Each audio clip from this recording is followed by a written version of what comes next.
Hello guys, April മാസത്തിൽ കുറേയധികം മലയാള സിനിമകളുടെ OTT റിലീസ് പ്രഖ്യാപിക്കുകയുണ്ടായി. അത് ഏതൊക്കെ ദിവസങ്ങളിലായിട്ടാണെന്ന് നമുക്ക് ഓരോന്നായിട്ട് നോക്കാം. അനശ്വര രാജിൻ്റെയും സജിൻ ഗോപുവിൻ്റെയും ഏറ്റവും പുതിയ ചിത്രമായിരുന്നു പൈൻകിളി. നല്ല അഭിപ്രായങ്ങൾ തിയേറ്ററുകളിൽ നിന്ന് ഈ ചിത്രത്തിന് നേടാൻ സാധിച്ചിരുന്നു. അപ്പോൾ ഈ ചിത്രം ഏപ്രിൽ 11 മനോരമ മാക്സിലൂടെ റിലീസ് ചെയ്യുന്നതായിരിക്കും. ബേസിൽ ജോസഫിൻ്റെയും സൗബിൻ ഷാഹിറിൻ്റെയും ഏറ്റവും പുതിയ ചിത്രമായിരുന്നു പ്രാവിൻകൂട് ഷാപ്പ്.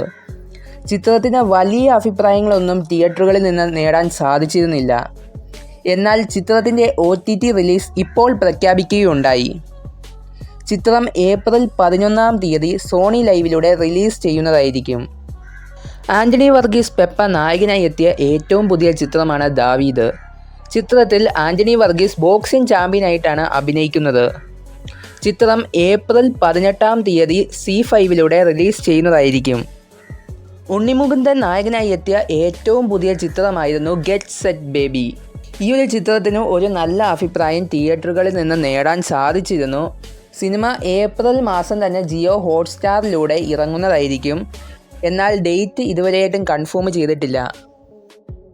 നടനും ഡയറക്ടറുമായ പ്രദീപിൻ്റെ ഏറ്റവും പുതിയ സിനിമയായിരുന്നു ഡ്രാഗൺ. സിനിമയ്ക്ക് വലിയ വിജയം നേടാൻ സാധിച്ചിരുന്നു. സിനിമ ഇപ്പോൾ നെറ്റ്ഫ്ലിക്സിൽ അവൈലബിൾ ആണ്. കാണാത്തവരുണ്ടെങ്കിൽ തീർച്ചയായും കണ്ടു നോക്കുക. അപ്പോൾ ഈ വീഡിയോ ലൈക്ക് ചെയ്ത് ചാനൽ സബ്സ്ക്രൈബ് ചെയ്ത് വെക്കുക. പിന്നെ നമ്മുടെ ടെലഗ്രാം ഗ്രൂപ്പിൽ ജോയിൻ ചെയ്യുകയാണെങ്കിൽ മികച്ച സൂപ്പർ ഹിറ്റ് സിനിമകളുടെ ലിങ്ക് അതിൽ അയച്ചു തരുന്നതായിരിക്കും. അപ്പോൾ പുതിയൊരു വീഡിയോ ആയിട്ട് കാണുന്നത് വരെ ഓക്കെ, ബായ്.